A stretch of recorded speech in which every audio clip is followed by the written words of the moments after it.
Today, we explore the tragic and poignant tale of Joy Division, a band whose brief but impactful existence left an indelible mark on the music world. In the bleak, industrial landscape of Manchester, England, in the mid-1970s, four young men came together to form a band that would define a genre.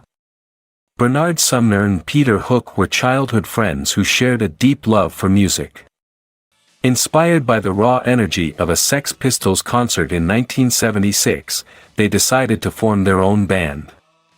They were soon joined by Stephen Morris, whose precise drumming style added a new dimension to their sound.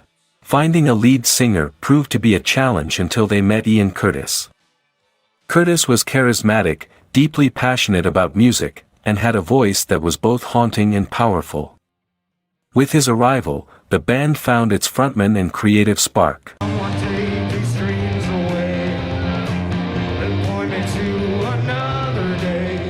Initially named Warsaw, they quickly changed their name to Joy Division to avoid confusion with another band called Warsaw Pact. Joy Division's early days were marked by a relentless drive to create music that was both innovative and emotionally charged. They rehearsed in dingy basements and played at small, grimy venues around Manchester. Their music was heavily influenced by the bleak urban environment they lived in, and their songs often reflected themes of alienation, despair, and existential angst. Despite the rough conditions, Joy Division's unique sound began to attract a dedicated following. Their music was a stark contrast to the upbeat pop songs of the time, characterized by Sumner's minimalist guitar riffs, Hook's melodic bass lines, Morris's steady drumming, and Curtis's deep, brooding vocals.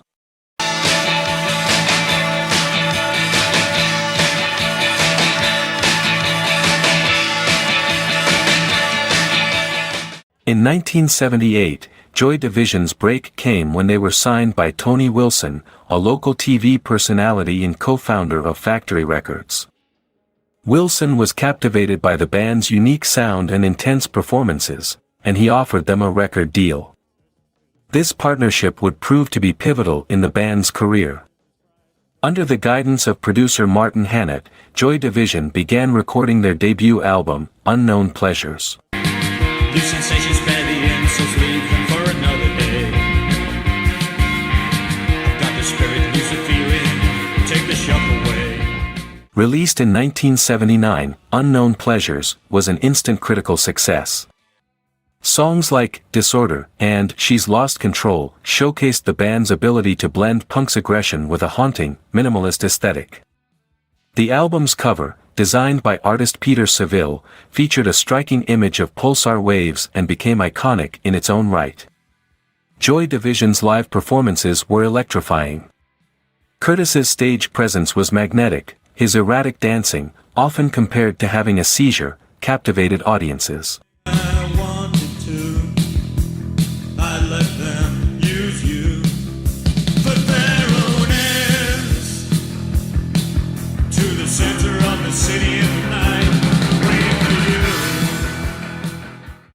The success of Unknown Pleasures catapulted Joy Division into the spotlight. They embarked on a nationwide tour, playing to increasingly larger audiences. Their growing popularity brought them more media attention, and they began receiving radio airplay and press coverage. Despite their rising fame, the band remained committed to their artistic vision, refusing to compromise their unique sound for commercial success. Curtis's struggles and personal turmoil. As Joy Division's fame grew, so did the pressures on Ian Curtis. Behind the scenes, Curtis was struggling with personal demons. He had been diagnosed with epilepsy, and the condition began to worsen with the band's demanding schedule. The seizures were frequent and severe, often leaving him physically and emotionally drained. The medication he was prescribed had side effects that affected his mood and energy levels. Curtis's personal life was also in turmoil. He was married to Deborah Curtis, and they had a young daughter, Natalie. However, the pressures of his illness and the demands of his music career strained his marriage. Curtis's infidelity with Belgian journalist Annick Honoré added further tension to his already fragile relationship with Deborah. Curtis's struggles deeply influenced his songwriting. His lyrics became more introspective and dark, reflecting his feelings of despair, isolation, and existential dread. Songs like Isolation and Decades from their second album, Closer, revealed his inner turmoil and sense of hopelessness.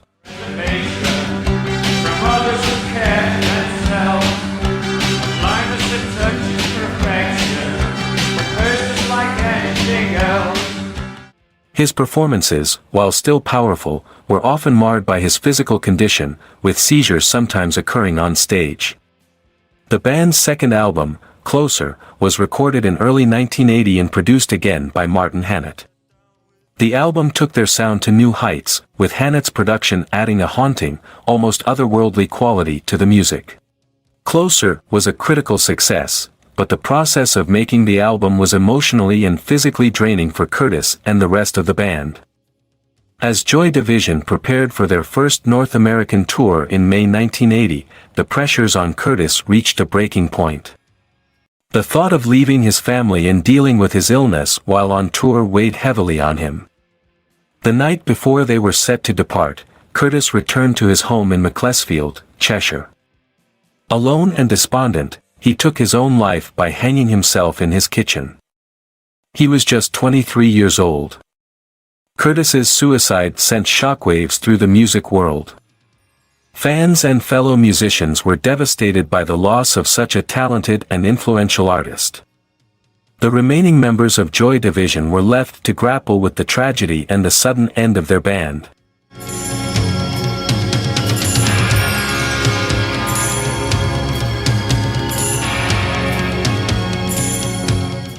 Following Ian Curtis's death, the surviving members of Joy Division faced a difficult decision. They chose to continue making music under a new name, New Order.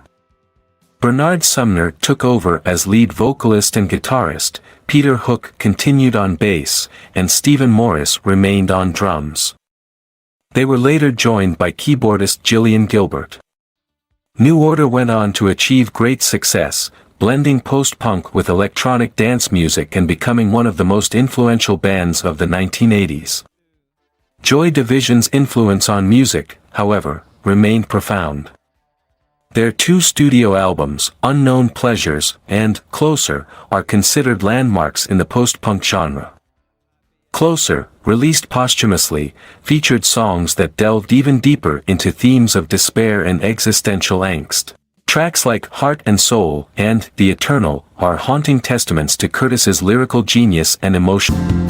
Curtis's grave in Macclesfield has become a pilgrimage site for fans, who leave flowers, notes, and tributes to honor his memory. Joy Division's music continues to inspire and resonate with new generations of fans and musicians. Their songs have been covered by numerous artists, and their influence can be heard in the work of bands ranging from The Cure and U2 to contemporary acts like Interpol and The National. The band's minimalist aesthetic, emotional intensity, and innovative sound have left an enduring legacy that transcends their brief existence. Joy Division's story is one of immense talent and tragic loss. Their music, characterized by its emotional depth and haunting beauty, continues to live on, touching the hearts of many. The band's journey, though brief, left an everlasting impact on the music world. The band's legacy is a bittersweet one.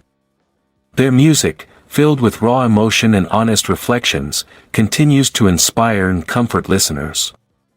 Joy Division reminds us of the power of music to heal, to connect, and to express the deepest parts of our humanity. Thank you for joining us on this journey through the rise and fall of Joy Division. If you enjoyed this story, please like, comment, and subscribe for more tales of music, triumphs, and tragedies.